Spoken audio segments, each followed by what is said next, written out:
I just want to take a few moments on the way to the Beis HaKvaros, the old cemetery of Frankfurt that we're going to be davening in Mitzvah Hashem, in specifically 4 places that Be'ez Hashem we're going to be able to go and see. It's unclear exactly where the Gedolim and Tzaddikim are, because by the time of the war there was a lot of destruction. So there are eyewitnesses that were able to tell based on memory where things were. We'll speak about it before there.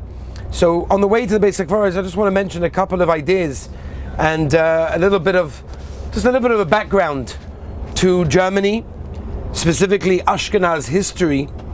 You know, it's an amazing thing. We really should be in awe and trepidation when we talk about the Gedolim and Tzaddikim of previous generations. And these were people of giants. They're huge Mesiras Nefesh, their self-sacrifice, their devotion, their emunah and the Rabbeinu Shalom. These people were giants in Torah, beginning already from the Rishonim, from those commentaries that we benefit all the time. And it gives us a little bit of an inkling of what it means to learn Torah, specifically through hardship, constant fear of their lives, in terrible financial situations. These people devoted themselves to learning Torah, but not just to learn Torah, but also to master Torah. And it was they who defined and established much of the basis for minhagim of Ashkenaz that was very much incorporated into what the Ashkenazi Yidden do. And there's no way really to measure their contribution other than the fact that the Torah that we have 1,000 years later rests on the shoulders of these Rishonim. Now their Talmidim were later Rabbonim, Poskim, whose lives were really connected to Torah.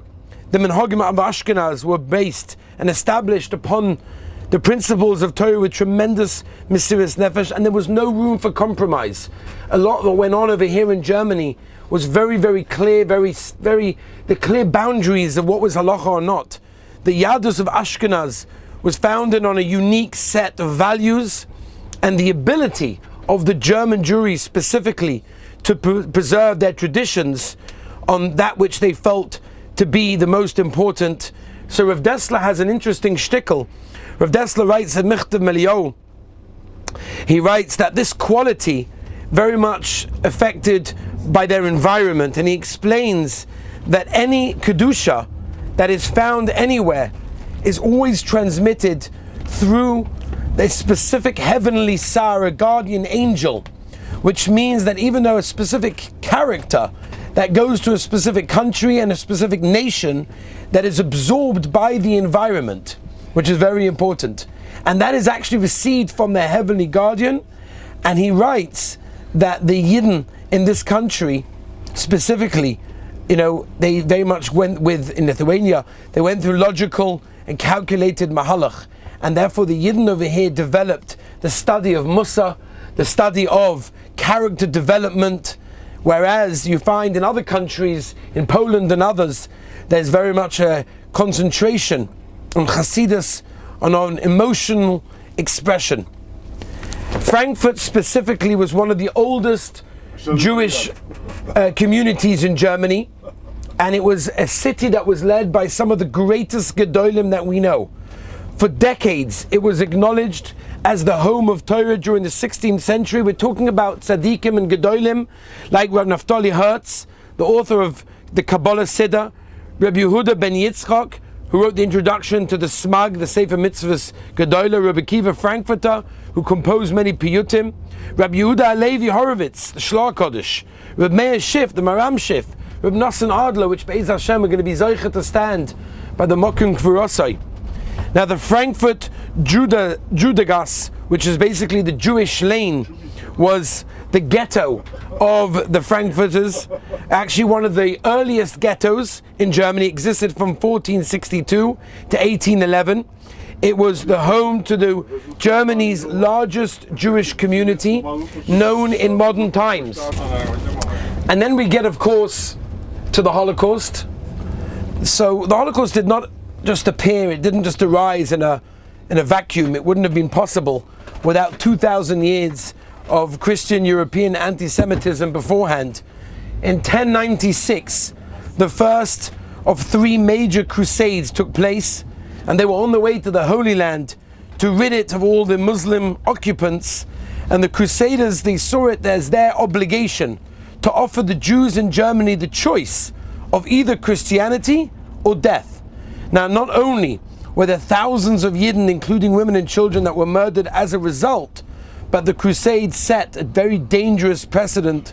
Then there was the rise of mass murder of Jews organized by the church, and did nothing to stop that. There were ugly lies spread about the Jews at that time, specifically the pogroms, and accusing the Yidden of using the blood of Christians for their matzahs. The Jews were the devils, they poisoned the wells, they were money hungry, and all of these things. We're talking about things that happened in 1096. That means over the centuries, countless of Yidden in different communities all over Europe were murdered in cold blood at the hands of Christians that were just simply to kill Yidden, and had no other reason to do that. During the Middle Ages, there was also the worst excesses of Jew hatred took place here in Germany. There was specifically in 1298, 100,000 Yidden were killed, and there were blood libels all over the place. In 1500s, things got even worse in Germany with the Protestant Reformation challenging the Catholic form of Christianity, which had been powerful for 15 centuries.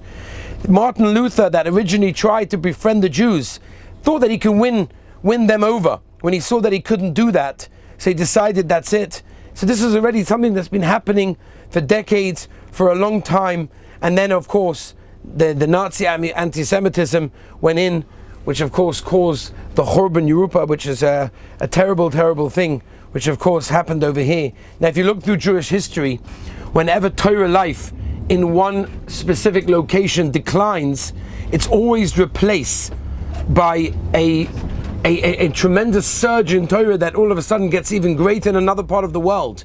In a beautiful Sefer Torah Lemelech, Rav Palm Zatzal brings down that if you look through Jewish history, whenever there's a catastrophe, whenever there's tragic events, it's always followed by a time of recovery and a rejuvenation in Torah life as well. And that's what happened specifically throughout the generation that we saw throughout our time. So although the very earth that we stand on over here is soaked with Yiddish blood, and it's not something that just happened 80, 90 years ago, it's something that's been happening for many, many years, and that's the story of our history.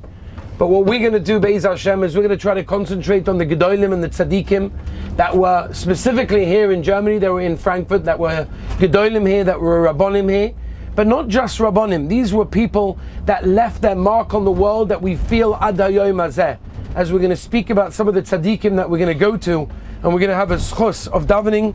Everybody has on their seat a Tehillim. Kedai to take it with. We're going to say a kapitel or two by each one, and then maybe by the Baal Shem HaMechelstadt will daven collectively for Klal Yisrael, which we should always be davening for, of course.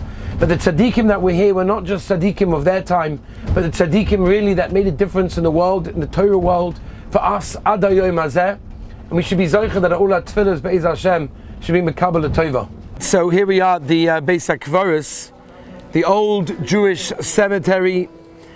Very, very old cemetery. Its earliest grave dates back to 1272. By 1828, there were no more room for burials in the cemetery. 7,000 graves over here, and it was closed, and the Jewish community were given a different cemetery in a different place, which we're not going to have time at this trip to go on. Now, during the Holocaust, the Nazis entered this very cemetery where we're standing, and they demolished thousands and thousands of gravestones. 175 gravestones of historical importance were removed in advance and taken somewhere else. After the war, many of these stones were returned, and some of them were returned over here, but their original location could no longer be determined. It was hard to know where everybody was. However, we've got some of the greatest Gedolim, as we said on the bus. We've got Reb Nosson Adler that we're going to be going to, the Pnei Yeshua, the Haflah, the Chassam Sofer's mother, and the Heilige Kavayusha that is over here in this in the Beis HaKvaros. I have a map that was drawn by someone that remembered before the Holocaust, a member of the Frankfurt Chevra Kadisha, with Zev Lang, and he records, based on his recollection, Be'erach, the place of some of the tzaddikim that we're going to be going to, specifically the Pnei Yeshua, the Haflah, Reb Nosson Adler, the mother of the Chassam Sofer, and then there's a mound in the middle which is unknown, but many are buried under that place. This area that we're standing happens to be, it used to be the center of the Jewish ghetto. Many thousands of Yidden lived over here, and you could see on the wall as we walked around, you could see these small little boxes with names. It's a name, a date that they were born, and the place that they know, if they know that they died. You can see many places where there was Auschwitz and others. My brother-in-law Chaim Schwab has got many members of his family actually on this wall that is clearly written their names, the date that they were born, and the place that they know that they were taken to. The Kavayosha, by the way, who's buried over here, he writes, and he's one of the earliest Musasfarim that we have. He brings the reason that we go to Kivri Tzadikim and how important it is for a person to go to a kever of a tzaddik. The Kavayosha writes in Perik Ayin Aleph, when a person goes to a kever of a tzaddik,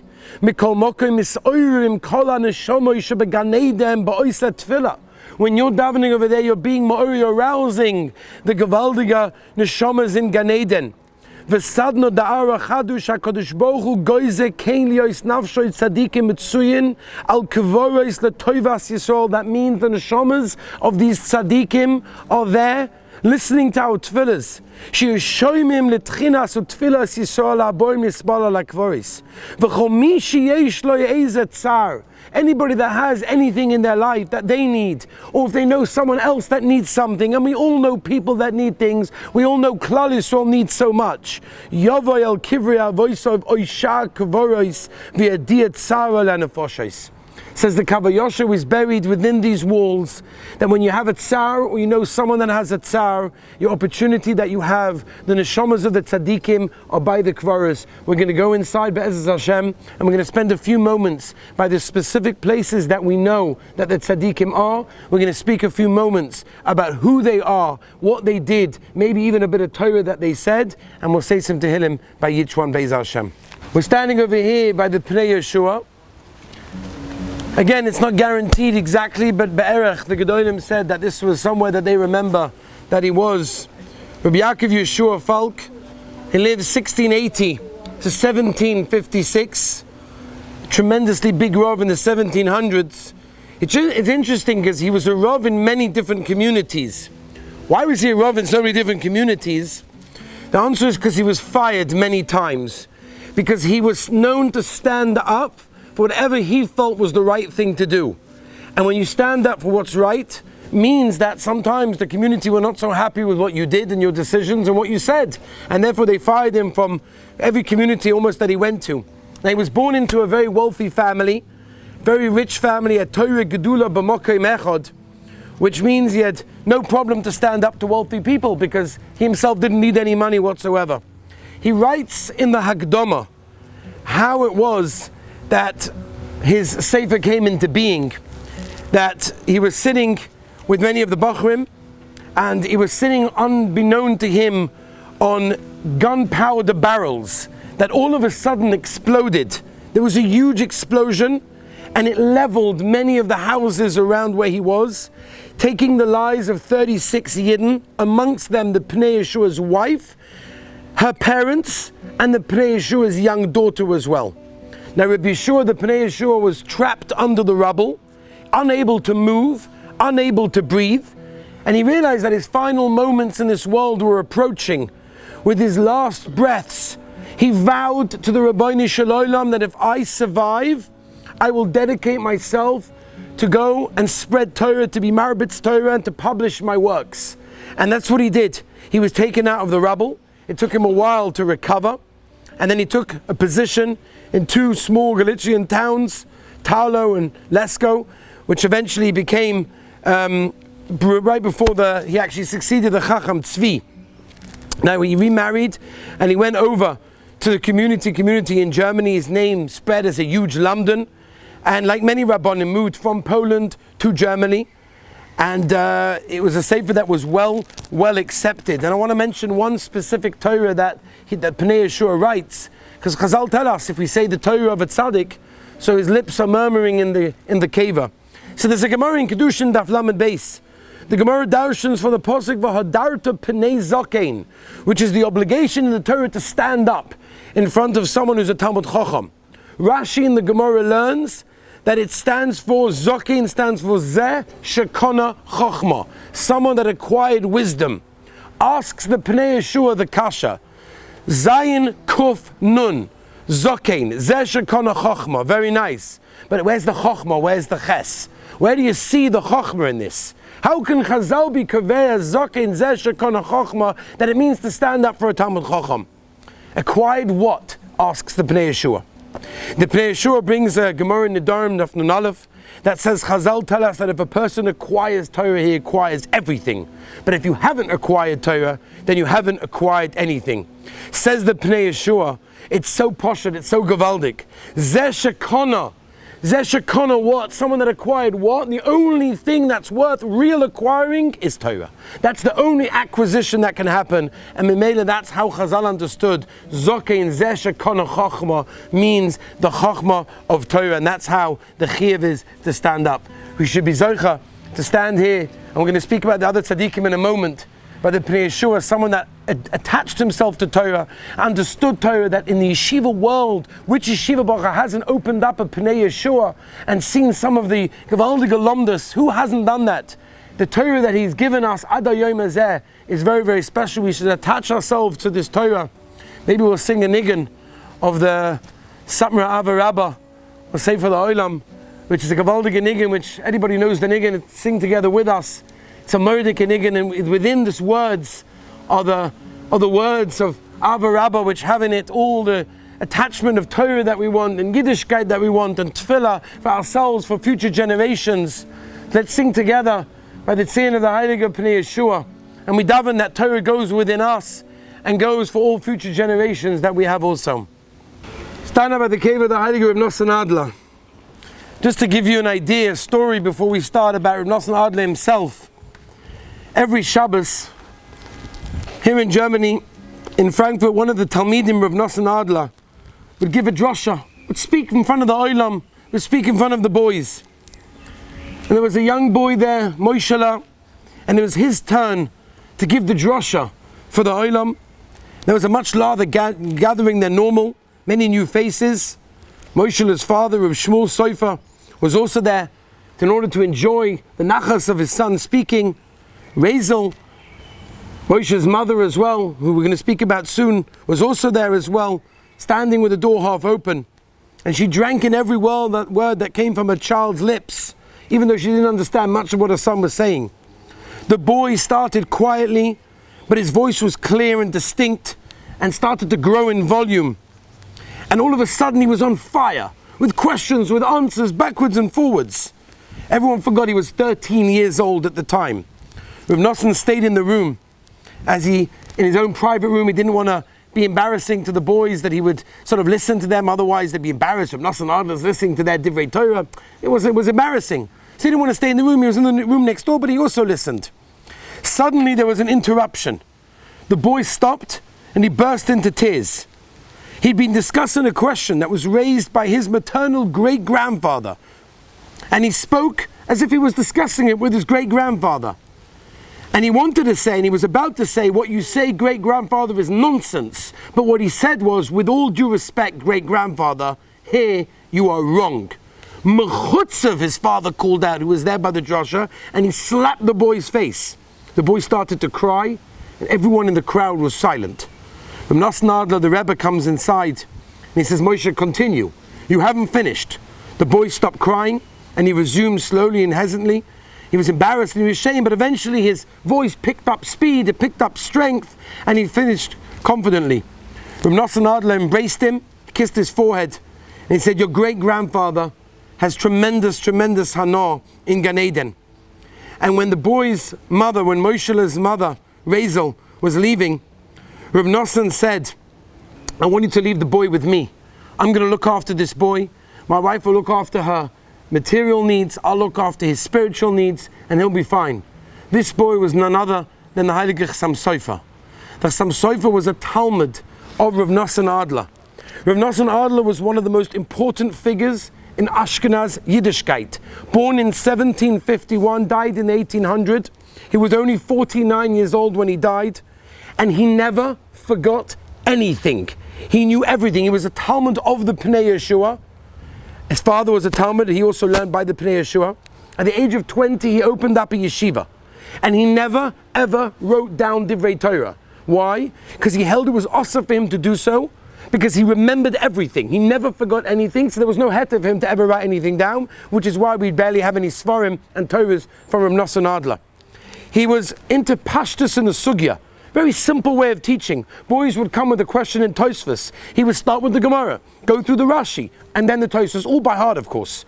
And by then you were like, I can't remember what my question was. Because the way he understood it, the way he taught it was in such pashtus. He was a huge onov. He insisted that no one calls him Rov or Rabbi or Rebbe. They called him Mr. Adler. The Chassam Sofer writes about his Rebbe. We know the Chassam Sofer doesn't need any introduction. The Chassam Sofer is writing about his Rebbe, Rav Nosson Adler. And he says that his Rebbe understood what went on in Shemayim for things that were even beyond the Malachim. As I look the Chassam Sofer about his Rebbe, Rav Nosson Adler, the Chassam Sofer writes about him like he was a Tana. He davened, very interesting, he had a certain amount of things, he had a bunch of shitas that the Olim were very, very against. Caused him a lot of agmas nefesh. One of his shitas was he davened with a Svadi Havara. He davened a Svadi Havara because he held that was the Ikka. It was more meduyuk, it was more precise, so he davened with a Svadi Havara. And he also held that you have to duchen, he was a kohen as you could see, he duchened every single day in Chutz La'aretz, even though the Ramah says we don't, he held that you do. Now you have to remember, Germany was a very proper place, very into them in Hogim, right? A place where there was one Rov, there was one decider. Over here comes Rav Nosson Adler with his own little minion, and he makes his own zach, completely doing his own thing. They were roid of him. They put him into Chayrim, 1782, he was 31 years old at the time, so he left, he couldn't take it. He left with his Talmud, the Chassam Sofer. They went to another city. He got kicked out of that city because again they couldn't take these strange minhagim. What's he doing? Doesn't make any sense. He went back, he came back over here to Frankfurt. By this time, he told the Chassam Sofer, don't follow me. At age 30, Rav Nosson Adler never saw his Talmud again. They put him in Chayrim, and eventually he was nifter from that. He just couldn't take the Agmas Nefesh. They tried, B'Soif Yomov, to pacify him. They couldn't manage. He left no children, and he also left no Sfarim. Very, very controversial figure. Someone, a Rebbe Muvik of the Chassam Sofer, someone that the Chassam Sofer said understood things in Shemayim greater than the Malachim. His Talmidim very much saved Hungary and Germany with the Torah that they spread. But it's interesting, because he was such a controversial person. In the Sefer Chut HaMeshulish, written by Reb Shlomo Sofer, the official biography of the Chassam Sofer, writes about an encounter of his Rebbe Rav Nosson Adler as a young boy and the Chidah. The Chidah took many trips, Kiyadua, to Europe, and he reached Frankfurt in 1852. He visited various communities, and he sees a young boy. He sees this young boy davening with so much kavana, intensity, and he arrived every day late around Olenu time. That's when he walked in. Couldn't believe it. The kavana that he has in davening, but he shows up by Olenu. What's pshat? So he went over to this little boy, Rav Nosson Adler. He said, why are you coming so late? So Rav Nosson Adler said, I cannot daven with the tzibur. It's poshet too disturbing for me. I can't do it. I can't daven with the tzibur. So the Chidah said, no, this can't be. And he asked him a kasha in learning, and he was so astonished when Rav Nosson Adler, a young boy, gave him a teretz of someone that was much older godel in that case. It's an unbelievable thing. It's actually what we say about Elisha Hanavi. It's on the Matsever as well. Hine no yadati ki isha lekimu kadosh hu alenu. That's what the Chidah said about Rav Nosson Adler, and that's how he understood. Because it says, Kodesh hu alenu, someone who's Kodesh comes at alenu, and he understood that is Rav Nosson Adler. He was referred to as the Nesher HaGodel, the great eagle, which is Adler in German is an eagle. He was a pure soul. He couldn't take all the politics. He couldn't take everything that was going on against him, the chayim that they did about him. He was such an incredible Ish Elokim, Rebbe of the Chassam Sofer. Rabbi, so we have an opportunity to daven right here by the Rebbe of the Chassam Sofer. Just one last story about the Rebbe of the Chassam Sofer as well, that the Chassam Sofer recalls about the emunah of Rav Nosson Adler during the most tragic time in his own life. Some Sofer says, I learned by him, and he only had a small son and a 12-year-old daughter. She was very dear to him, and she emulated her mother's holy ways, and he loved everything about her. To our distress, she died all of a sudden, and the Rebbe of Nosson Adler did not shed one tear. He accepted the Rabbeinu Shalom's judgment with simcha. I never saw him on such high spirits, not even on Simchas Torah. And then came Shabbos Parshas Vayera. Shabbos Parshas Vayera, Rav Nosson Adler was always had the minhag of being called up to the Torah twice. He used to be called up twice, once as a Kohen, because he was a Kohen, and once to Mafteh. That Shabbos, during the week of the Shiva, right, he was in Shiva for his daughter, no exception, and while he was saying over the Haftorah, a single teardrop came from his eye, which he caught in his hand. The Chassam Sofer said never did he mention her again. We're talking about a year that's a mamash Ish Elokim, the Rebbe of the Chassam Sofer. Let's be mispalel a few moments for our own doiris, and then we should be daven that Rav Nosson Adler goes to Kisai Kovod and davens for all the Eis Lasos, the Eis Rotzen, and the Eis Tzorah that Klal Yisrael is holding in right now. We should be Zocher Be'ez Hashem, have a bit of a hashbah from Nosson Adler, Be'ez Hashem. Rav Pinchas Horowitz, the Heilige Afla. First, he was a Rav in Poland, ended up in Frankfurt. 1731 is when he was born, till 1805. The Sfarim, of course, mainly known as the Afla, Hamikna, Hamakna, different ways of pronouncing it. Ponim Yofos, who doesn't know the Ponim Yofos in the Torah? Afla, Ksubas, these are classic Sfarim that the Olam are learning. Now it's very, very interesting that he spent time with the Yekis, but Lamaise he was so far from Litvish. He was a Chotka v'Chosid, he was a Talmud, the Measures of Magid, with Dov Beh. Some people deny it because it's too hard to swallow that a Litvak, you know, how can it be someone who's mamash the leader of all the Lomdas of Yeshiva would be Hasidish, but the Maisa, the Metzias is that he was.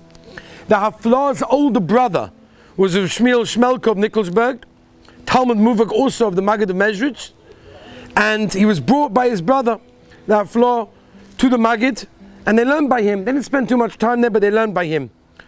He was probably one of the most universally accepted Rabbonim of the time, because he had a flavor of both sides. He had a bit of the Hasidic flavor and the Litvish Shalomdus as well. It's interesting how the Ponim Yofos, if you've learned it, never actually quotes the Magid, and quotes a lot of Hasidic Shavuos, but never the Magid. Some people say it was censored, that they took it out. Now he was born in Shotkov to a very Hasidic family. His father was a big Rav there in Shotkov, of Tzvi Hirsch. So he was a Talmud of his father and of his brother, of Shmuel Shmelko of Nikolsburg. In 1772, Rav Pinchas Horowitz was invited to be the chief rabbi of Frankfurt, one of the most prominent positions, literally. And he left Eastern Europe and he traveled to Frankfurt in order to become the chief rabbi of Frankfurt. And he spent the rest of his life here. No one disputed him when he was a Rav. Tremendous accomplishment in those days for a Rav. One of his most famous Talmidim was Rav Moshe Sofer, the future Chassam Sofer. Even though Lemaisa, the Hafla didn't practice Chasidus, or he didn't daven Nusach Svad, he did daven according to the Arizal, which many of the Chasid, and he did a lot of Chassidish things in private. Many of the Goyim used to come in specifically for advice, and he composed poetry. And he composed poetry even for one of the German monarchs. I'll just tell you one of the Torahs that the Hafla says. Posek in Tehillim, Perek Lamed, Posek Daled. Hashem ha'elisa min sha'ol nafshi. Rabbeinu Shalom lifted my soul from the grave. Says the Hafla, says the Ponim Yofos. The Rabbeinu Shalom does a man the greatest favor by giving him punishment and suffering in this world, because it causes him to do tshuva, and his neshama is purified, so he may once again get his eternal reward. And says the Hafla, the death that a person experiences in this world is what saves a person from punishment after he leaves this world. Says the Hafla, that's the pshat in the posuk in Tehillim, Hashem ha'elisa min sha'ol nafshi. Hashem, you lifted my soul. How? min sha'ol nafshi, from the grave. By descending into the pit of suffering into this world, explains the Afla, a person's neshama is elevated, so he's able to get his rightful place in Olam Haba. His chutz of his neshama should be made Yitzosha for all of us. We should daven, and everything that he brought down to the world should try to grab something of his midah also. If ever there was a Yiddish mama's tears, this is the place. Rebbetzin Rezel Sofer, the mother of the Chassam Sofer. Rebbetzin Rezel Sofer was born 1726. In 1822 she was born here in Frankfurt to Rebbe Chonon Chazan. She married Rebbe Shmuel Sofer, and together they owned a small store to provide a bissel panusa for the mishpacha. For many years, Rebbe Shmuel and Rezel did not have children. It was only when Rezel was 36 years old she gave birth to her first of several children. When she was in labor with her youngest, Moishela, it was almost Shabbos Kodesh. And she was petrified that someone would be Mechal Shabbos because of her, with anything that could have been going on. So she sent a message to the Rav of Frankfurt at the time and requested that the tzibur, that the community, should not accept Shabbos early that week, but they should wait until Shkia, so that her son should be born before Shabbos, and no one would be Mechal Shabbos, no one would be Mekabel Shabbos. In Kach Hava, that's exactly what happened. She raised Moshe like Hannah did the mother of Shmuel Hanavi, dedicating him to Hashem and to Torah. She kept a watchful eye on him and over his progress in Torah, and made sure he has the greatest chavrusas of the biggest Talmidei Chachomim here in Frankfurt, including, of course, his Rebbe that we spoke about, Reb Nosson Adler. Rebbetzin Rezel was known for her tremendous kedusha, and she herself influenced her son's development into who he became. And he actually attributes all of his Yiras Shamayim, all of his love for Torah, to his mother. That's what he writes. And he believed that she possessed the most elevated neshama. He once said that anything momentous that HaKadosh Baruch Hu does in this world, he reveals to my mother first. That's what the Chassam Sofer said about his mother. He insisted that had she lived in earlier times, she would have been someone that had nevuah, no question about it. She never missed davening in shul with the minyan. Even on her final day, she went to daven mincha, and on her return home, she asked her daughter-in-law to prepare the burial shrouds, and she wanted to return her soul to its maker.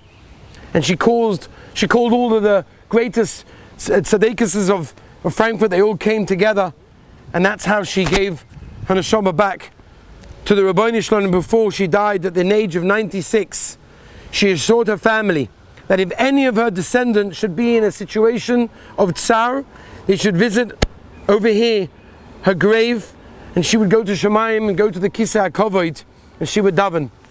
We all know the koyach of a mother's tears. We know the koyach of what it means to daven for our children. Let's use a mokim, let's use the time right now to daven. Every single one of us that have children, or those of us that want to have children, Be'ez Hashem, at the right time, should daven. That should be taka, zera kodesh, and they should go after the ways of our grandparents and great-grandparents, and all the rabbonim and all the tzaddikim that we're visiting. So behind me here is a mokim that, as I mentioned, it's hard to know who's buried where. There was so much destruction that happened at the time of the war, but they managed to recover many of the stones, and they brought them back here.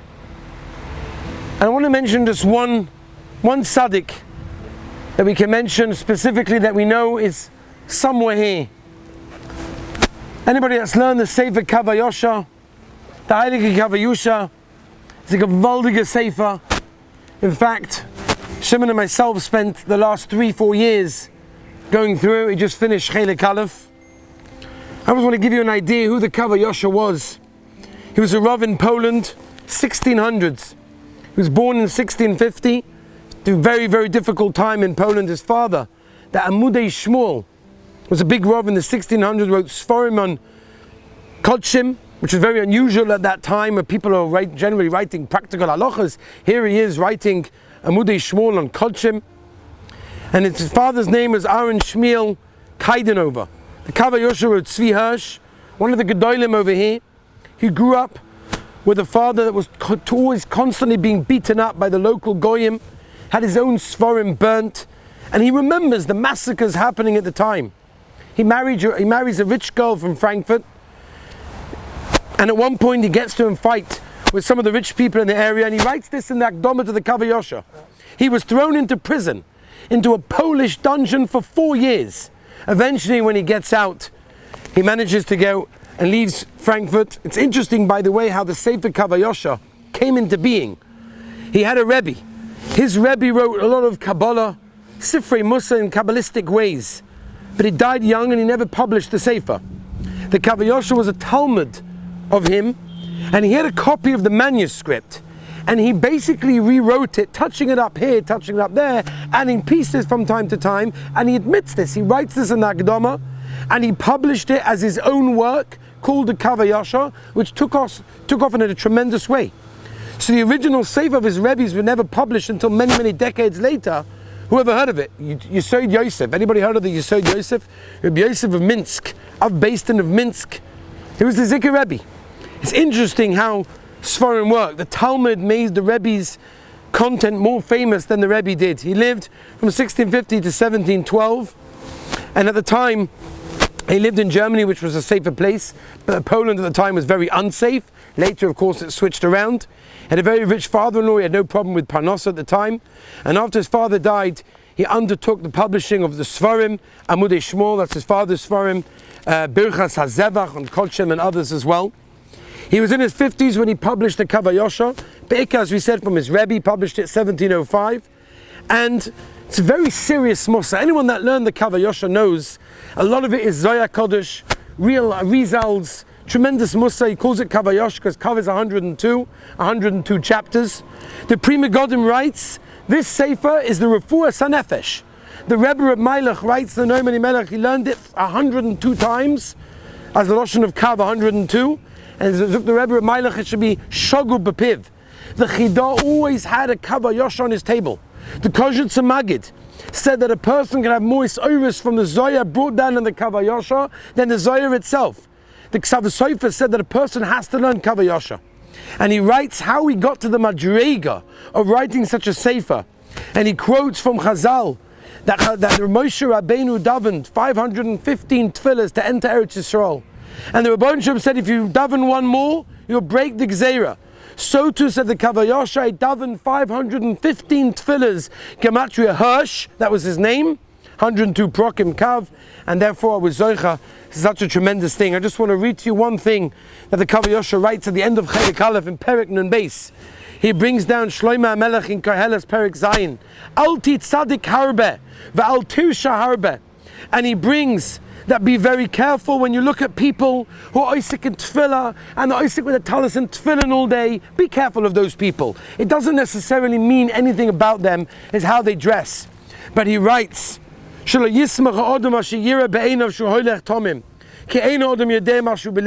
know what's going on in a person's heart.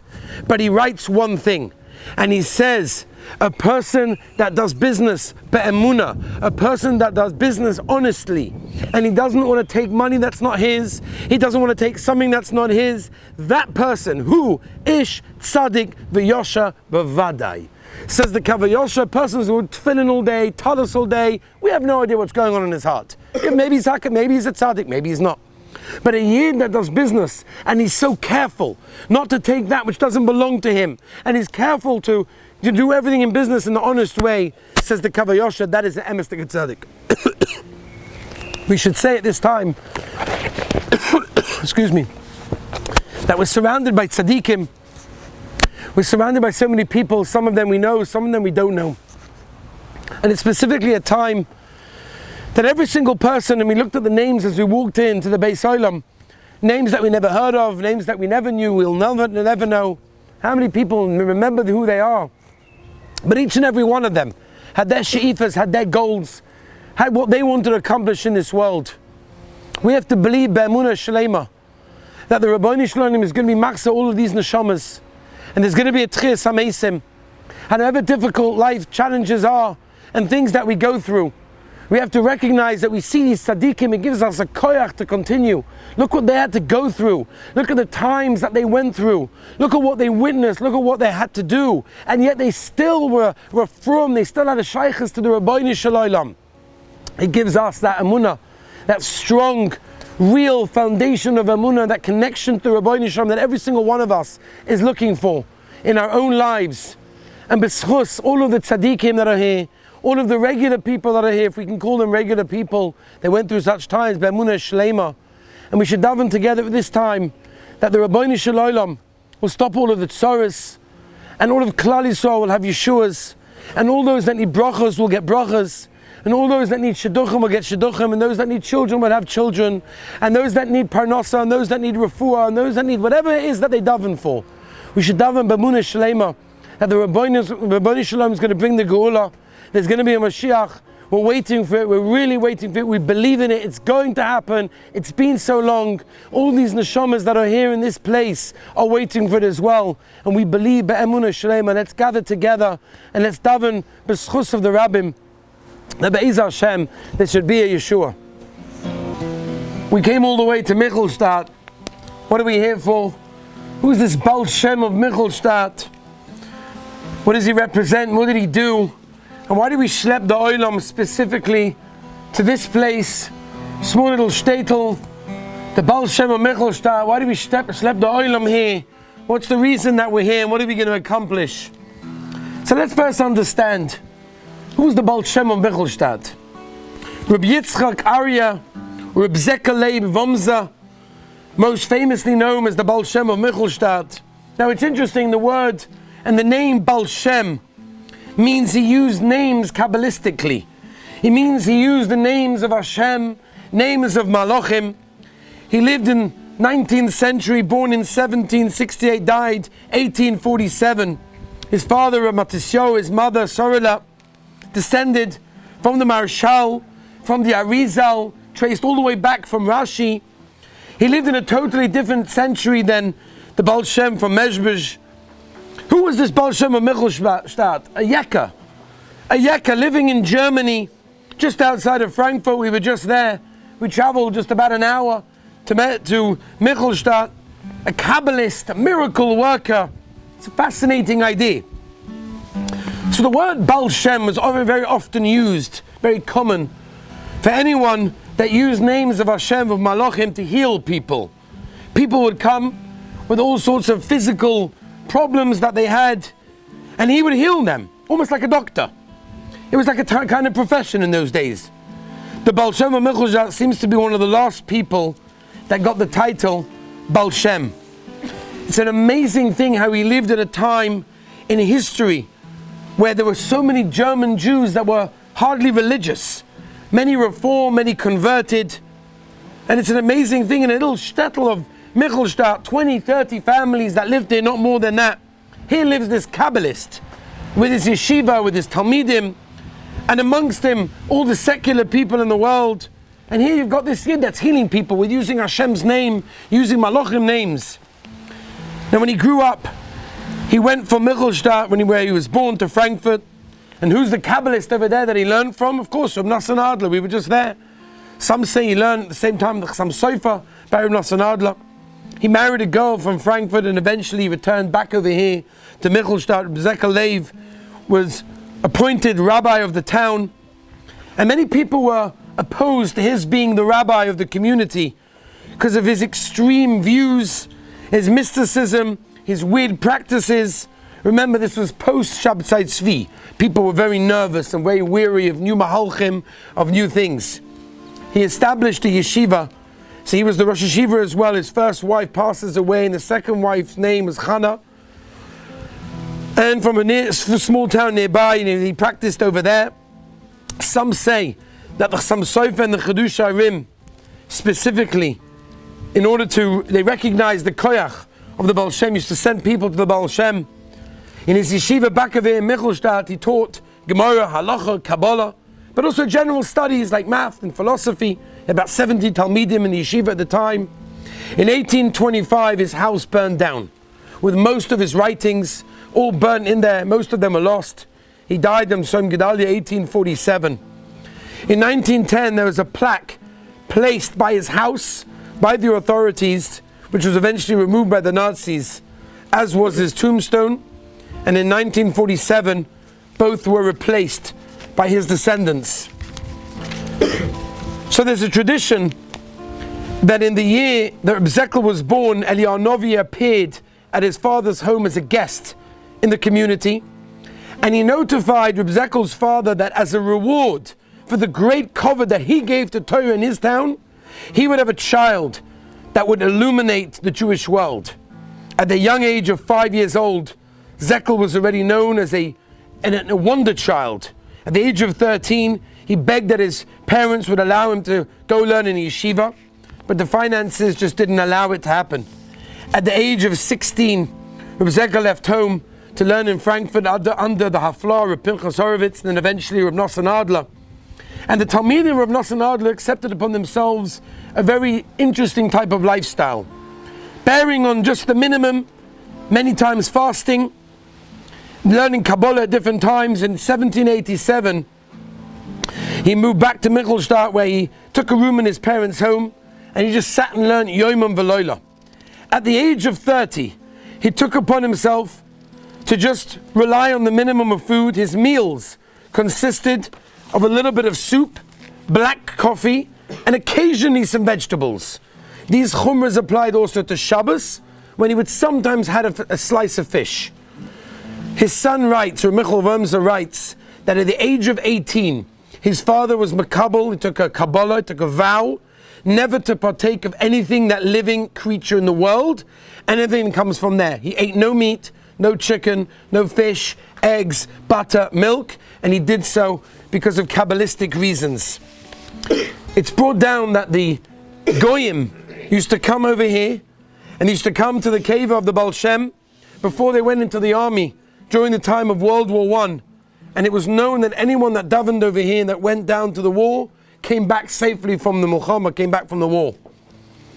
One incredible Maisa, that his wonder, his amazing reputation reached the ears of the Duke of Michelstadt, who asked his father to send him alone, no guide, no one else, to the Duke's palace. He wanted to see if the Baal Shem had the ability to find the Duke without telling him where it was. It was a gigantic palace, huge place, hundreds of rooms, hundreds of windows. And there he asked the young child, as a young boy, asked the Baal Shem, please find me. And eventually the Baal Shem came. Within a few minutes he found the Duke in the room. And the Jew said, I don't understand, how did you find me? How did you know where I was? It's a huge palace, hundreds of rooms. How did you find me over here? And the Baal Shem said, very simple. He said, I looked up at all the windows. I looked all of the windows of the palace's rooms, and I saw that every single one, the curtains were open, except for one. One I saw was closed.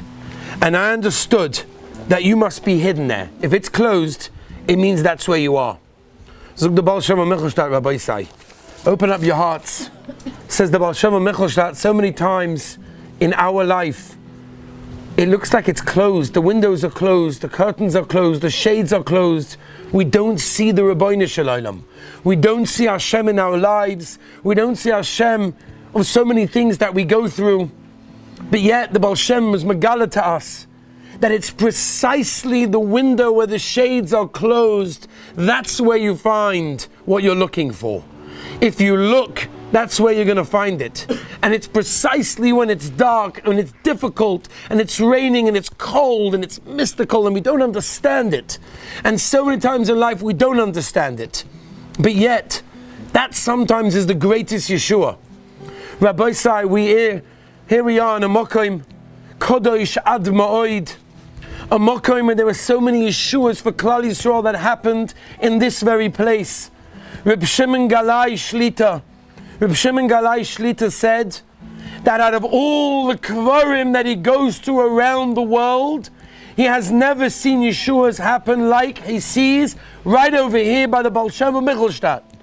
Rabbi Isai, we're in a Mokoim where people have been helped, people that came that they were sick, that they got a refuah shalema, people that came that had problems with parnasa and they got helped, people that came they needed shidduchim, they got helped. People needed children. People needed good children. People needed Yeshuas and all different things. This Mokoim that we're standing is a Mokoim that so many people for centuries have been able to find their Yeshua. Where it's dark, where it's difficult, we open up our eyes and we see that the Rabbeinu Shalom is there. This is the Mokoim that we can get a Yeshua. Klal Yisrael is going through right now in Eis Tzara Mamish.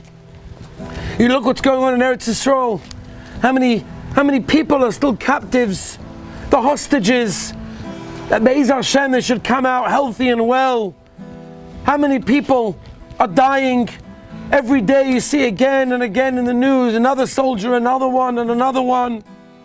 From, not from, who cares? It's irrelevant. They're Yidden, they're children of the Rabbeinu Shalom.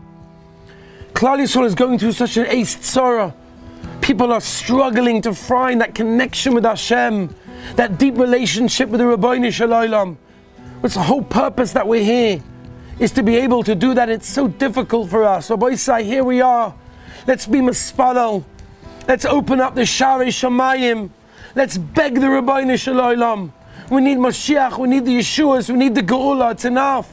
It's enough. Tzaras, Klal Yisrael have been through so many tzaras. How much more can we cope with? Everyone, Kol Echad Lefi Madrigosai. Everybody knows people that are suffering, that did suffer, that are suffering. It's enough, Rabbeinu Shalom, enough with the suffering, enough. We need the Geula, we need the Mashiach, we need Yeshuas, we need brachas. There's so much that Klal Yisrael are looking for. This is a Mokoim. Admas Kodesh, this is a holy place. This is a place where so many Yidden have been helped. Close your eyes, beg the Rabbeinu Shalom for whatever it is that you need, for whatever it is that your family needs, whatever Klal Yisrael needs. Think about the Klal, think about the Tzibur, and Memela the Rabbeinu Shalom helps you. We should open up Sharei Shamayim. We beg the Rabbeinu Shalom, Sharei Shamayim Psach. Open up the Shamayim, open up the gates. So often we feel that they're closed, we're just not getting in. We're davening, we're trying, we're learning, we're doing mitzvahs, we're doing chesed, but it's so difficult to really make that connection. And we try, we want it, everyone wants it, but it's so hard to make it. Right now, Rabbi Say, we can makabel all malchus shamayim together. We can all try to daven for what's going on in Klal Yisrael, that there should be, the hostages should come back safely. There should be no more mulchama. That all of Klal Yisrael that need brachas should get brachas and shidduchim and children and parnasa and health and everything that everyone needs. This is the makom Rabbi Say that we should daven. Sharei Shamayim Psach. Let's daven Rabbi Say. This is the time we can open up our hearts, open up our minds to Rabbeinu Shalom, and daven for ourselves, daven for our mishpachas, and daven for all of Klal Yisrael and Be'ez Hashem. The Rabbeinu Shalom sees our ratzon. He sees that all that we want is kiras elikim. We just want a connection with the Melech Malchei Amlochim, with the Boya Olam. We just want it. It's difficult, it's hard, it's dark. Bezug the Baal Shem of Michelstadt, exactly where it's dark, where the curtains are closed, that's where you see the Hashem. That's where the Yeshua comes from. Right now, it's cold, it's raining. Let's beg the Rabbeinu Shalom. Please, we need Yeshuas, we need brachas, and Be'ez Hashem, all our tefillas will be miskabel, b'toiva. Say Shamayim the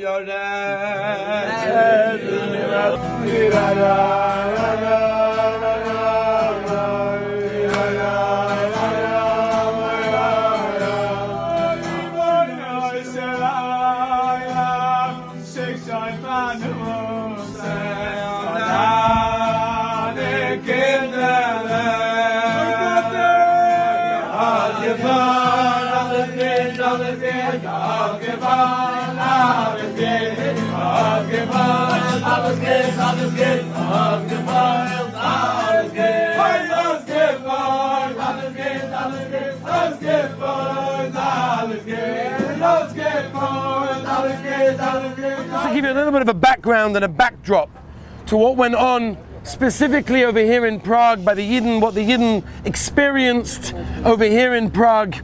Some of the Jewish history specifically of Prague. So historically, Prague was the capital of Bohemia.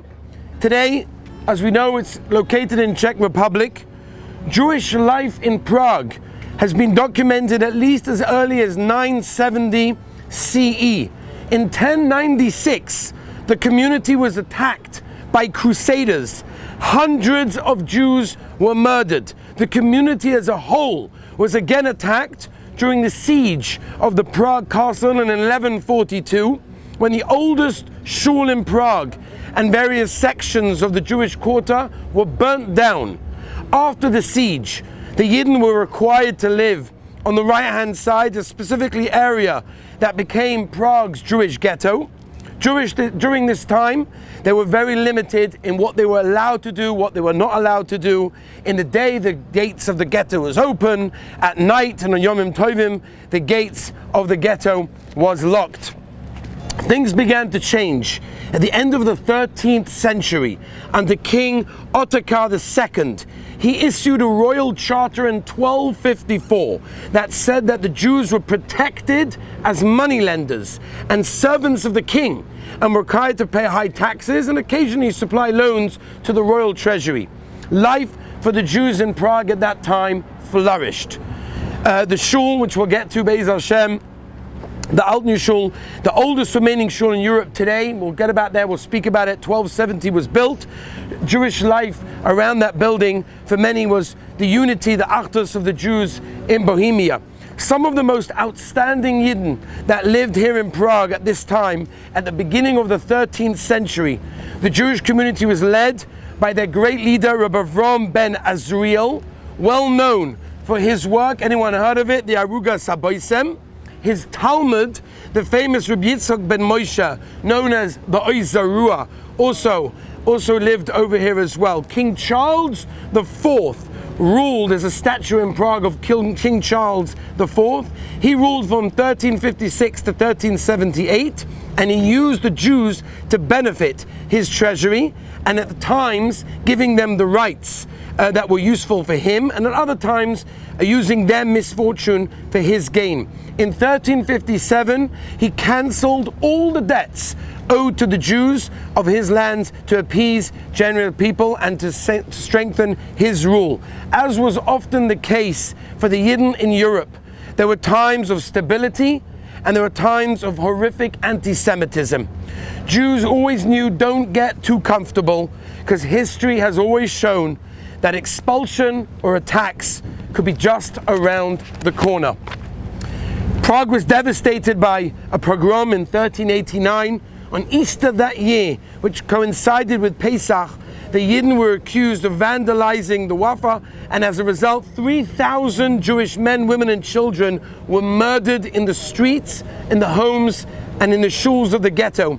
One of the few survivors of this was a massive Talmud Chacham, Rabbi Avigdor Karo. His keva is, by the way, in the old cemetery. We'll see it over there. And he writes that he watched his father being murdered in front of his eyes.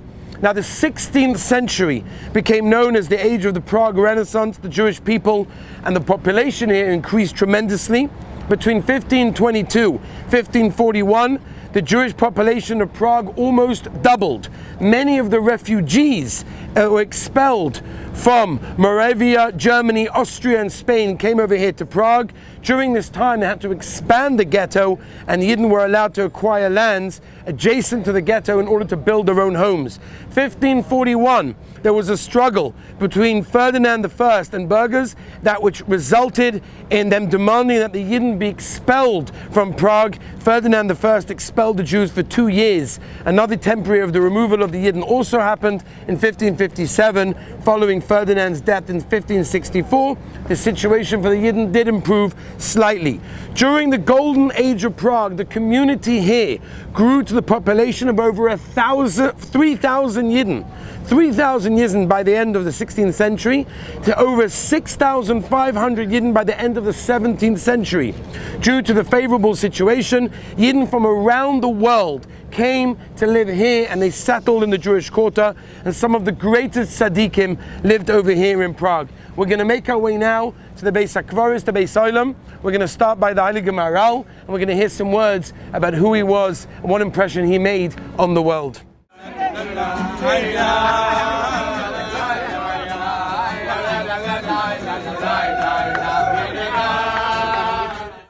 The old Jewish cemetery in Prague is one of the largest of its kind in Europe, one of the most important Jewish historic monuments of Prague, founded in the first half of the 15th century.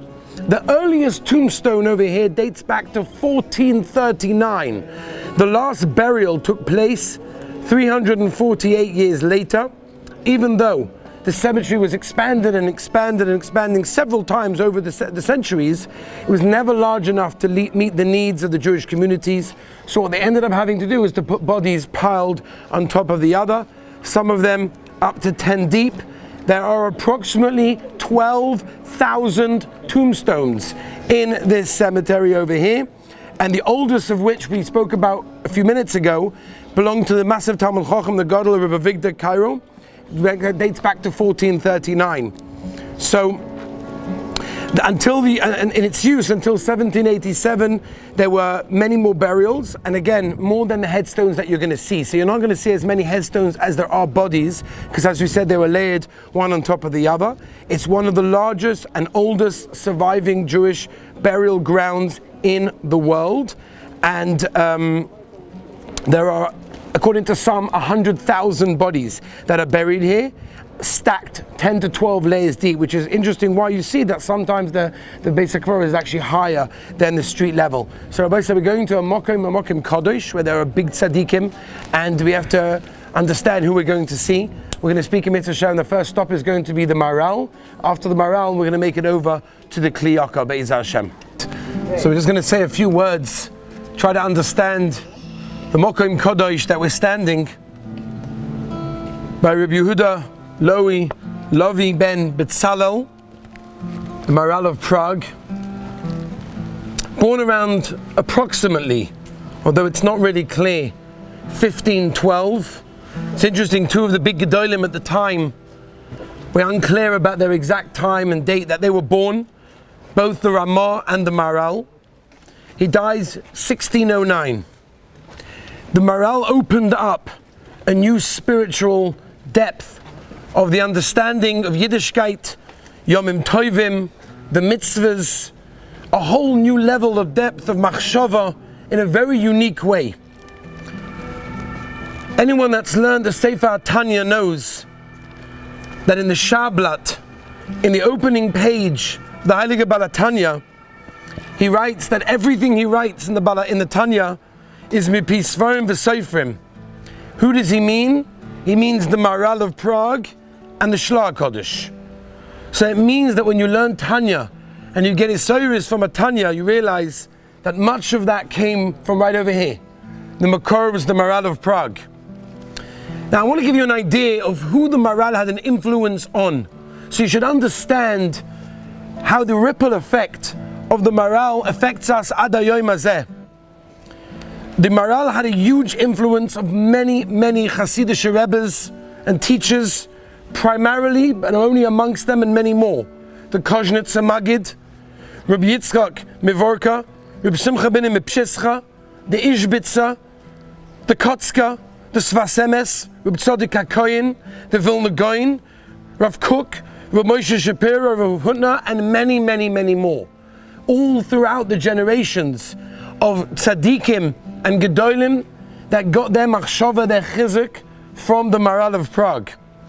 Now, even though the Maral was well known for the deep philosophy, much of his life he was known and very much involved in practical education, chinuch, communities, paskening many shailas. He was very against speaking in shul.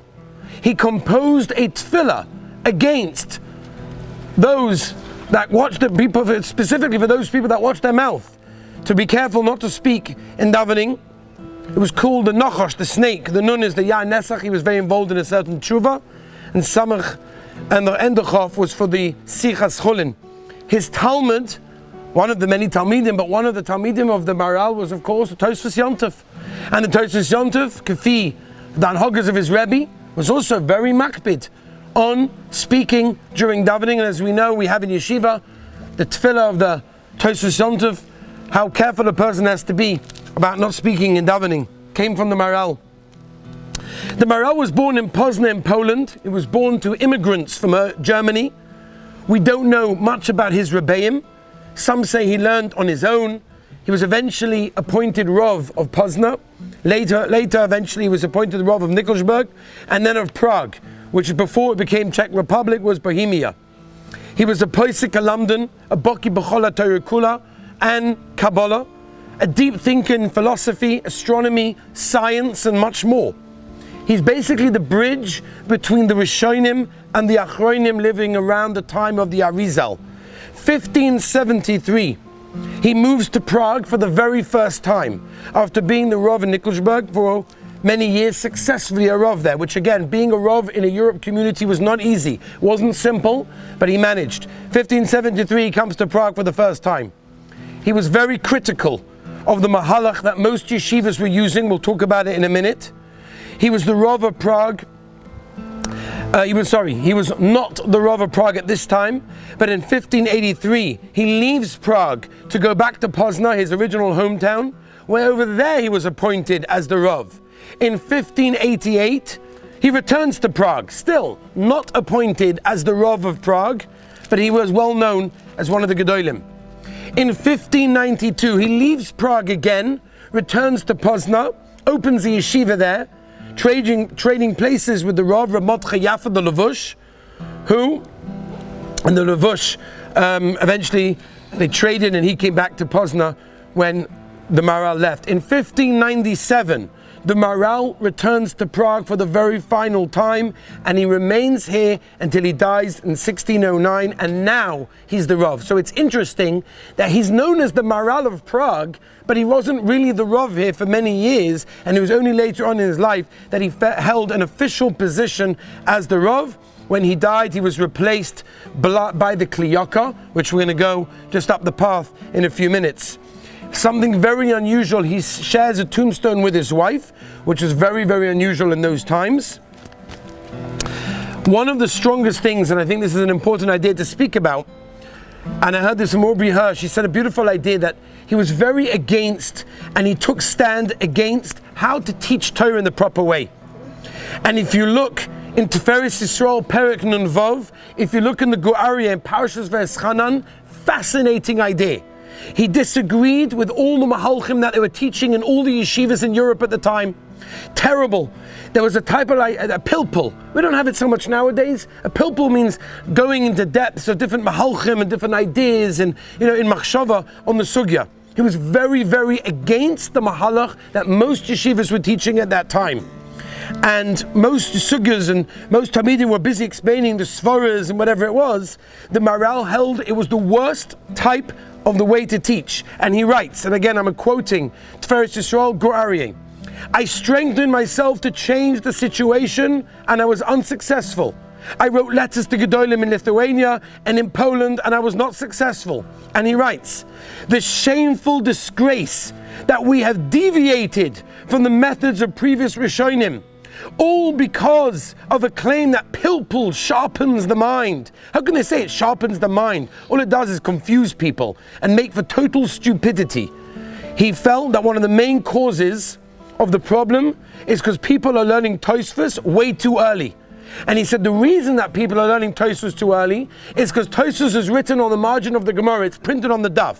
So the Maharal wanted to make a Gemara without Tosfos. There should be no Tosfos on the side.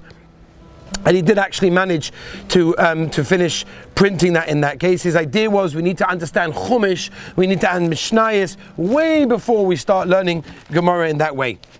Now I want to just tell you, and we'll end with two things. One is an idea brought down in the Maharal, in Gur Aryeh. The other one is a story. The Maharal writes about the time before Mashiach. What's going to be the time before Mashiach? How should we prepare ourselves before Mashiach comes? Listen to the Maharal's idea, the machshava of a Maharal. And as we always say when we go to Kfarim, we try to speak about the tzaddik and what he said and the Torah that he taught. Because Chazal tell us if we do that, the lips are moving. So we're moving the lips right now of the Maharal.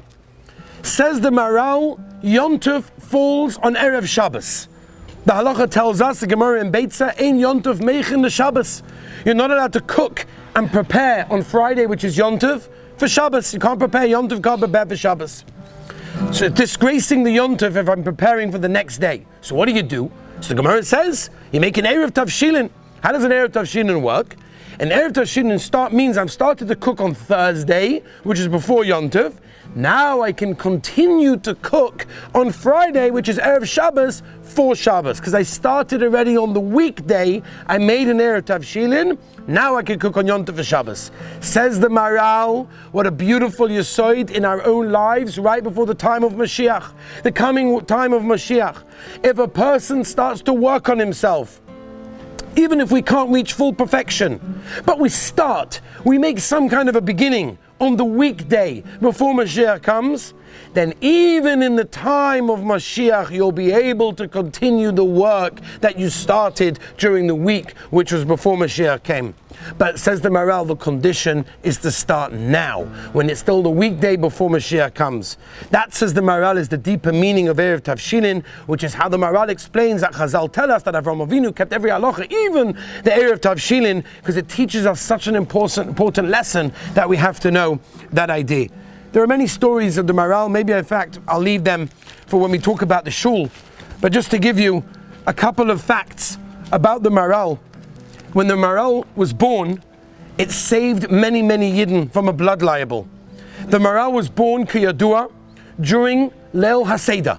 Leil HaSeder was going on, with the night of Seder night, and it was the time there were loads of blood libels. At the time that they used to say that Jews would kidnap and kill young Christians and use their blood in order to bake their matzahs. So, as his mother went into labor to give birth to the Maral, it was during Seder night. So the guests at the Seder night ran out in order to get a midwife, someone to help with the labor, with the birth. At that time, exactly at that moment, there was a non-Jewish man walking through the non-Jewish quarter in Prague with a sack. In that sack was a dead body. His goal was to plant the body in a place near the Yidden and then report the crime to the authorities, and then who knows what would happen, how many Yidden would be killed as a result. As the guests came running out of the Maral's mother's house in order to go and call the midwife, they came running out. So this guy with the sack of the dead body thought they were trying to catch him, and therefore he ran away, and therefore they managed to save many, many Yidden. So just his being born was that way. Just a second about his wife, that's also over here. According to the tradition that's passed down by many of the Maral's descendants, Pearl, the Maral's wife, was an incredible Talmidei Chachama. She was unbelievable. She helped her husband in some of his tshuvas, and she arranged many of his works. In fact, the Lubavitcher Rebbe brings down the following. He says that even if she sat and learned many, many hours, she had chavrusos with her husband, the Maral. They learned Gemara, they learned halacha, they learned ethics, they learned metaphysics, all sorts of things.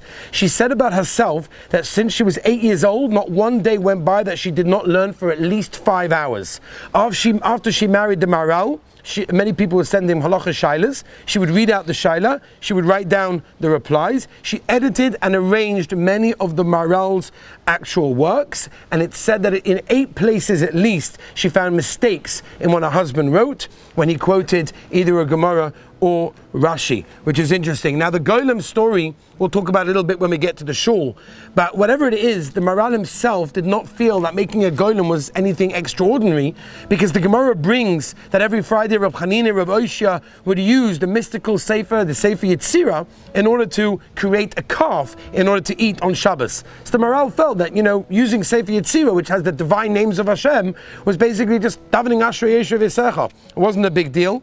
In fact, with the Maral, when he died on the 18th of Elul, it's the same day, 7 generations later, that the first Chabad Rebbe, the Heilige Balatanya, was actually born. Which once again, a lot of what he wrote happens to be from here. And we'll end with just one last thing.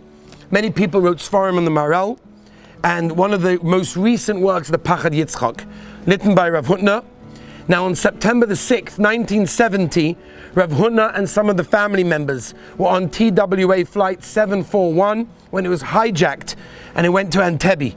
Together with many Yidden, they were captured and held over there by the terrorists. During that time, on the 18th of Elul, the Lubavitcher Rebbe spoke at length about the hostage situation in Entebbe, and he said that the hours that Rav Hutner toiled over the teachings of the Maral, whose Yortzeit was that day, should stand him in a good way, and the Maharal will save any Yid that learns anything about him. So Rabbi said we're in a Mokim Kodesh, we're in a Mokim, the Maharal of Prague, which again, as we said and we quoted, so many tzaddikim and gedolim and rabbonim have got their hashpah from the Maharal of Prague. Someone who understood what chinuch means, understood what teaching means, and is sort of giving over the Messiah.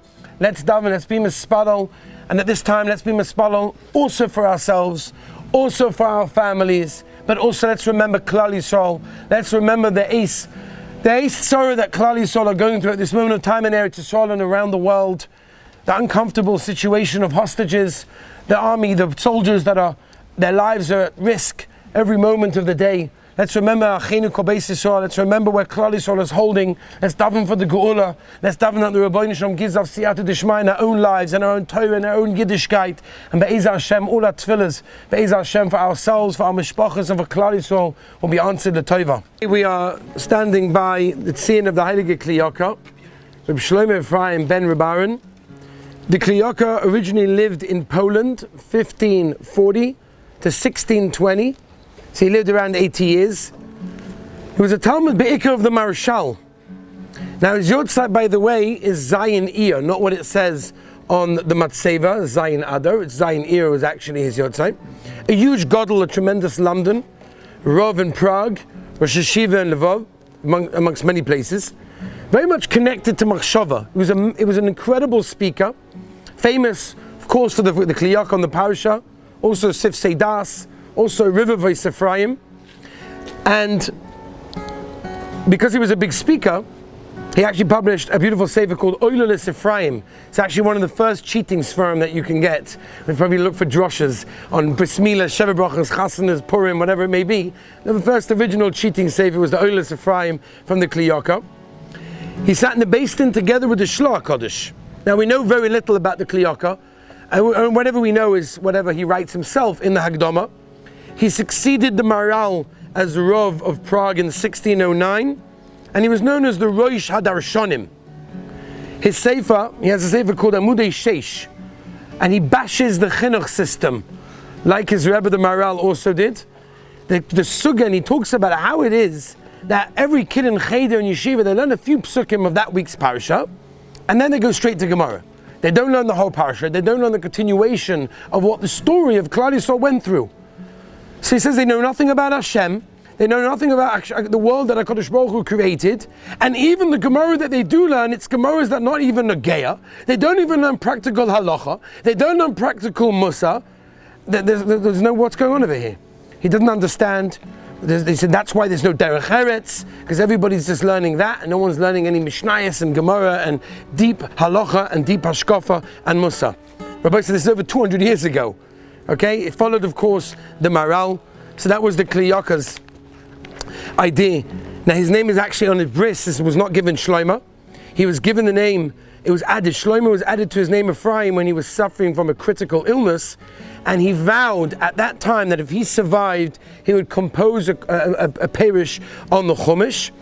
And again, another Talmud of his is the Kli Yakar. I just want to say one idea on the Kli Yakar. We try to speak about the works of a tzaddik by the Kavas. So the Kli Yakar on this week's parasha, the Kli Yakar on Parashas Korach, steht in parasha this week. V'hinei matei Aaron leveis Levi, v'yotzi perach, v'yotzei tzitz, v'yigmal shkedim. We know that Aaron's staff sprouted flowers and buds and almonds.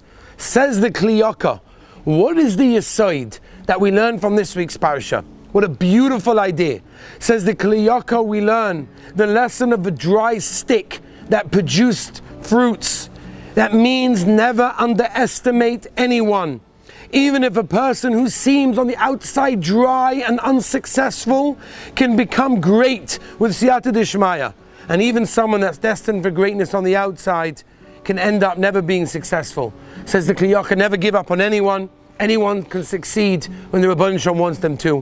When a Mokim Kodesh, a Mokim of the Kli Yakar, we should daven at this time, B'Siyata D'Shmaya, that we should daven that all of the sorrows of Klal Yisrael finish, and Be'ezah Hashem, all of the good times of the Geula will come to us very, very quickly. I just want to speak about one last Godel, one last tzaddik while we're here, buried somewhere behind me, with David Oppenheim. Fascinating figure in the history of Klal Yisrael. He lived 1664 to 1736. He was the chief rabbi of Prague. He was the chief rabbi of Prague. He was born originally in Worms, where his father, Rabbi Avram, was one of the big rabbonim, one of the big leaders. And in 1713, he was invited to become the chief rabbi of Bohemia. He got shilas from around the world, literally from around the world. And Rabbi Yaakov Emden writes about him that he's a once in a generation. That's what Rabbi Yaakov Emden wrote about him.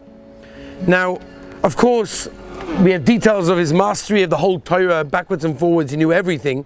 But the amount of tzedakah that he gave, the chesed that he did, it was unbelievable. He owned a huge library where over a course of time he acquired tremendously rare and priceless books. At one time boasted over 7,000 Sfarim, including 1,000 manuscripts. Remember, manuscripts in those days translated into Sfarim that Klal Yisrael would all be using. After his death, it went eventually to Oxford, which is where it is right now. Before he died, the leaders of Prague surrounded his deathbed, and they were very upset. They didn't know what to do, because his situation was getting worse and worse. And temporarily he got consciousness. And they started to talk about the next subject, and they said, who should succeed him as the next spiritual leader? Who should be our Rav? Who should be our Manhig? And he looked up, remember, very, very sick, about to leave this world, and he said the following words: what about Reb Meir? They looked at each other. What did he mean by what about Reb Meir? And then after that, he closed his eyes and he left this world. So after his death, they didn't know what to do. Maybe he meant a Reb Meir that should replace him. They were going backwards and forwards. 20 years passed. Prague did not have a replacement. And that was because he died. Who's Reb Meir? Maybe Reb Meir, maybe Reb Meir. Well, who's Reb Meir? So until eventually, the Nodeb Yehuda got the candidate to become the chief rabbi, to become the Rav here in Prague. And they didn't know what to do, but very nice to know Rabbi Yehuda. His name is Rabbi Cheskel Landau, like what Shaykhest and Rabbi Meir. So like, what are we going to do with the Rebbe's tzavah, his last parting words in the world, that he said maybe Rabbi Meir. So Rabbi Yehuda explained exactly what he meant. And then listen to this is to understand the godless of the Rabbi Yehuda.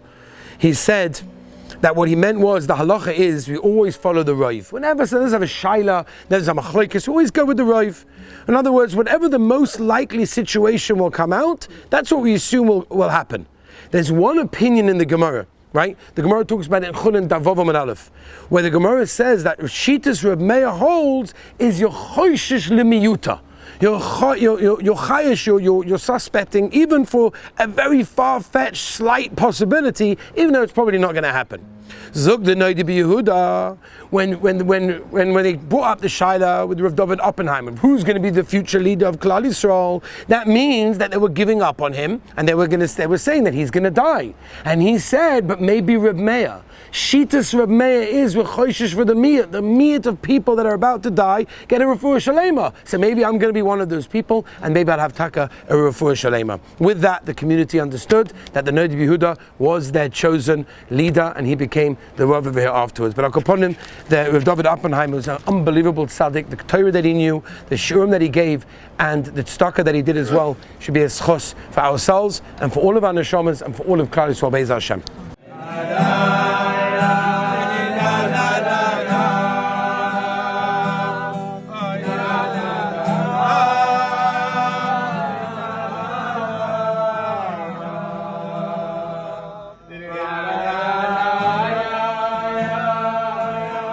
It's a pachad to be standing in a mokoim that the Maharal himself used to daven. This is the Maharal Shul. They say that Malachim took the stones from the Beis HaMikdash to build this very shul on condition that it gets returned when they rebuild the Beis HaMikdash. The Maharal Shul is the oldest active shul in Europe. The Nazis, Yimach Shemam, did not destroy it for reasons that they thought it was so beautiful. They're going to use it as a museum and many other reasons as well. But I want to speak about the Goylem. Before we get to the Goylem, just want to give you a couple of different things that happened to the Maharal. There was one time that the Maharal was arrested. He was arrested and he was taken to prison. What happened? So in 1596, in his mid-70s, 80s, He becomes the Rav here of Prague, Av Beis Din and Rosh Hashiva. And there were two Yidden around 5 years after he was appointed as the Rav. One of them was called Shimon Leib, the other one Moshe Trentik. And they went to the authorities, they went to the Goyim, and they accused the heads of the community being responsible for a death of a Yid, Eliyahu Polak, and they had poisoned him and they had poisoned another Goy. As a result of these two, of their accusations to the heads of the Kehillah, the heads of the Kehillah were arrested, and a few days later on Shabbos Kodesh, it was Tisha B'Av, Shabbos Kodesh, the 27th of July, 1602, the Maral, the Rav of the town, was an 80-year-old man, was arrested. Monday, the 11th of Av, all of the shuls in Prague closed. There were no minyanim for weeks. Others were arrested. They did Yom Tefillahs, they were fasting. 2 weeks later, the Maral is still in prison. So Prague decided they're going to have 2 days of Yom Kippur. Can you imagine? 2 days of Yom Kippur.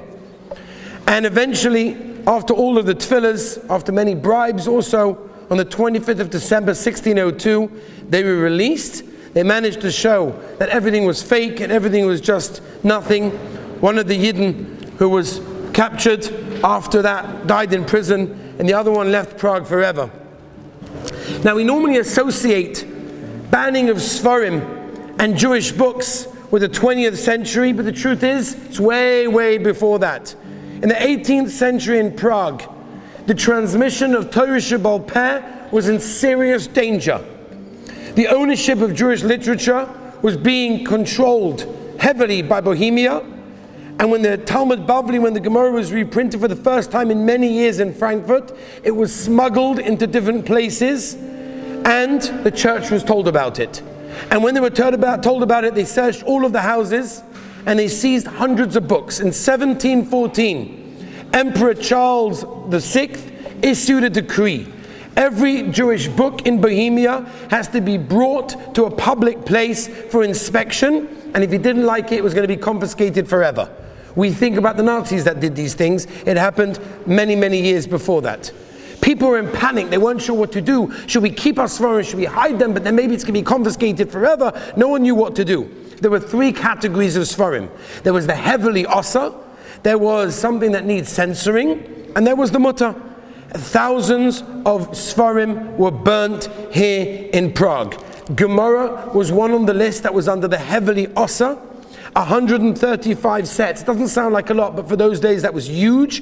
Of Shas was taken away and confiscated from the Yidden. Now, let's get to the sugya of the Maral of Prague with the Goylem, specifically the Goylem. Before we get to there, one story, Rabbi Sai, one story of the Maral, Gewaldige Meise, this one, that the Maral was very close to King Rudolf of Bohemia. And they used to schmooze to each other, they discussed many topics together, and they once spoke about the Pasuk in Shmuel Beis, where the Pasuk says, Ragle Chasidov Yishmor. HaKadosh Baruch Hu protects the ones that are devout, the Chasidim. So the Maral explained to King Rudolf that Hashem protects anyone that fears him from committing even a sin, even by accident. King Rudolf did not accept this. They argued backwards and forwards. At the end of the conversation, the king invited the Maral to an upcoming feast. And he said, Maral, I want you to join my feast. The Maral said, please, can you excuse me? Kashrus, I can't be there. Who knows what they're going to serve over there? King said, don't worry, I thought about it. I'm going to send you the menu. I'm going to have your people cook it. You could bring it. Everything is kosher. Nothing's going to worry. Everything is great. He had no choice. He had to attend. So the Maral had his people prepare the exact food that they were serving in the king's banquet. He comes to the banquet, he's sitting there, all the food is in front of him, he stands up, the Maral stands up in order to wash. He goes over to wash, he comes back to his place. And when he comes back to his place, he realizes, oy vavoy, I've got meat over here. How can I eat this food which wasn't guarded, which wasn't protected, it wasn't watched? What am I going to do? I'm going to make the king see that? So I didn't know what to do. The king says to him, he says, excuse me, Rabbi, why are you not eating? So he starts to make all sorts of stories. He said, oh, you have to understand, in the halachas that we have, I'm not allowed to eat it because maybe someone switched it. The king says, Rabbi, I don't know what you're talking about. I've been here the whole time. I promise you, no one has touched your portion. No one has touched your portion. And he said, I'm so sorry, our rabbis do not let. I have to go with what the rabbis do. The king stood up, and the Maharal was very worried because maybe he's going to say off with his head or maybe send him to prison. And he gave the Maharal a huge hug, and he said, I didn't believe you when you told me that your God protects those even from doing a sin accidentally. I dafka switched your portion to see whether or not you did an Aveira, and I see that God Taka protects you in that way, that the Rabban Shalom always protects those that fear him. We cannot leave this place without discussing the Goylem. At the side of the building, as we'll go past, we'll see the rungs of the ladder that lead up to the famous attic. So let's discuss the Goylem. True or not true? So the real question is not, could the Maharal make the Goylem? That's not a kasha. We find the idea of the creation of a Goylem from many Kabbalistic writings. Even the Vilna Gaon tried to make a Goylem. He was stopped by Rebbe Eliyahu, the Baal Shem of Chelm, who apparently created one, which the Chacham Tzvi testified about. That wasn't the Shaila. So the Shaila is not, could the Maharal make a Goylem? Of course he could. The question is, did he make a Goylem? So there's a sefer called Nifloyas Maharal.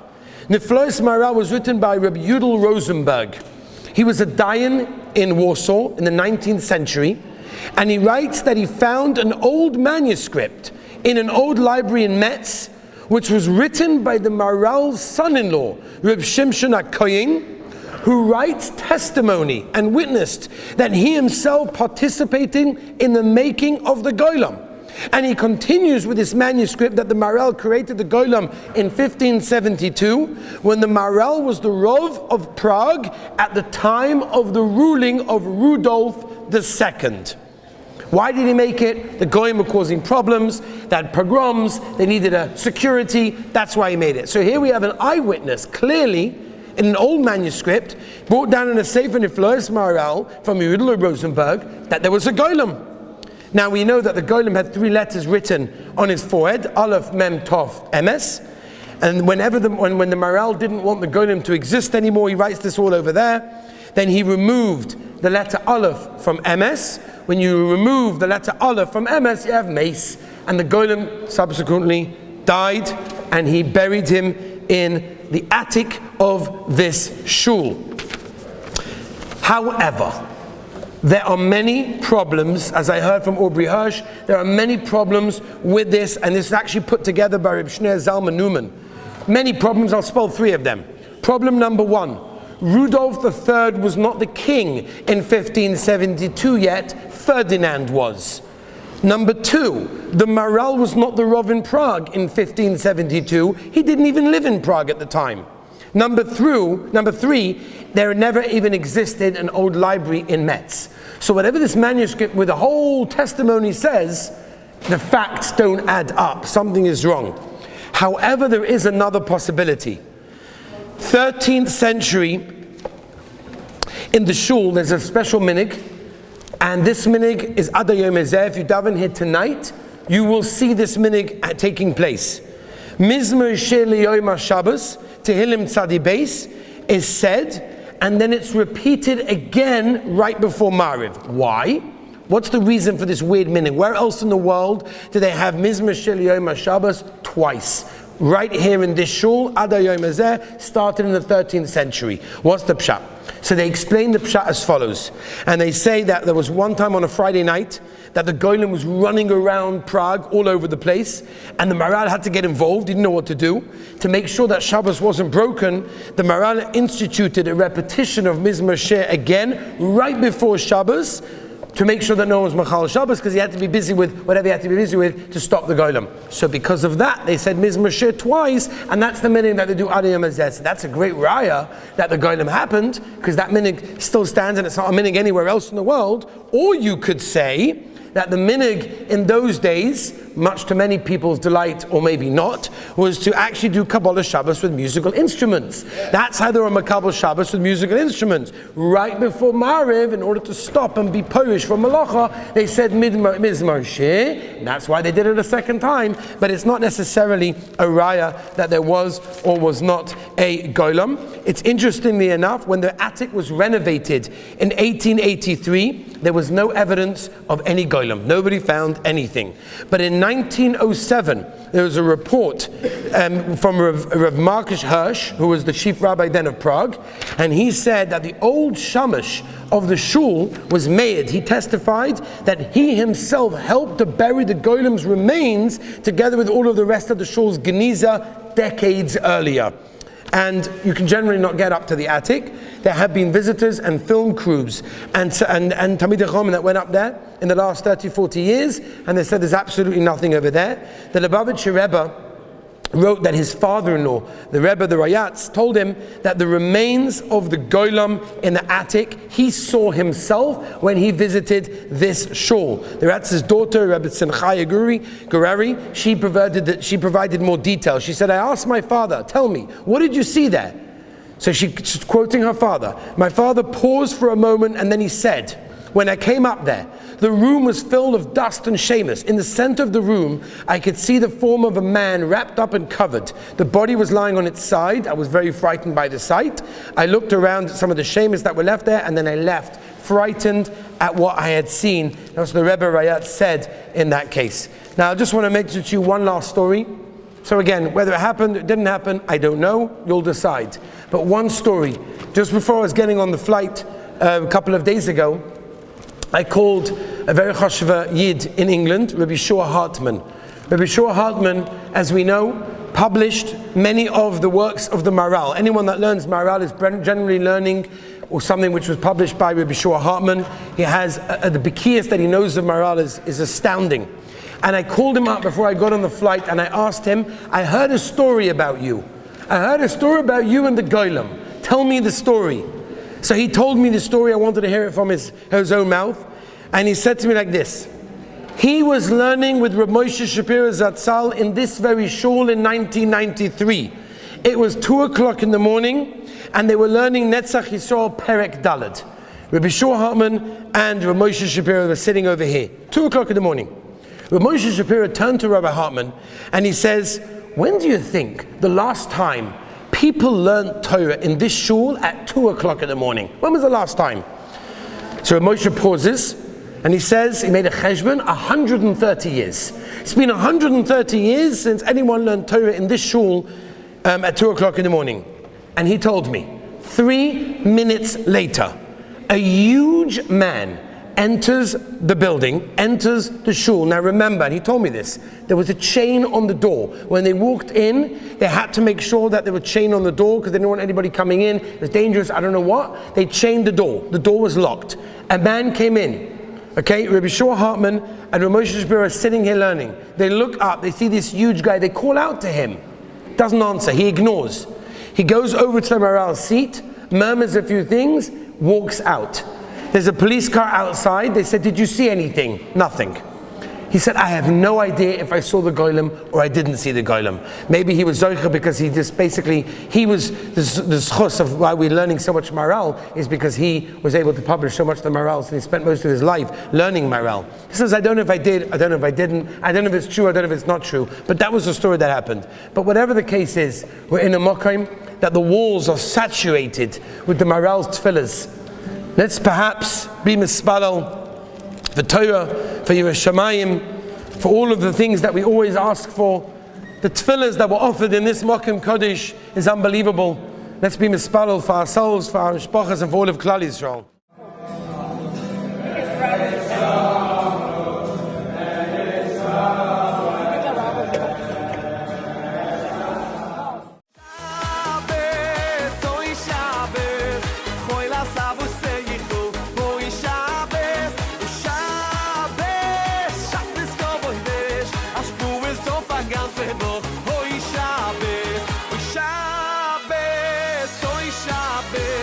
Shabbos,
Nazi Germany had assigned the Gestapo to turn Theresian into a Jewish ghetto and a concentration camp.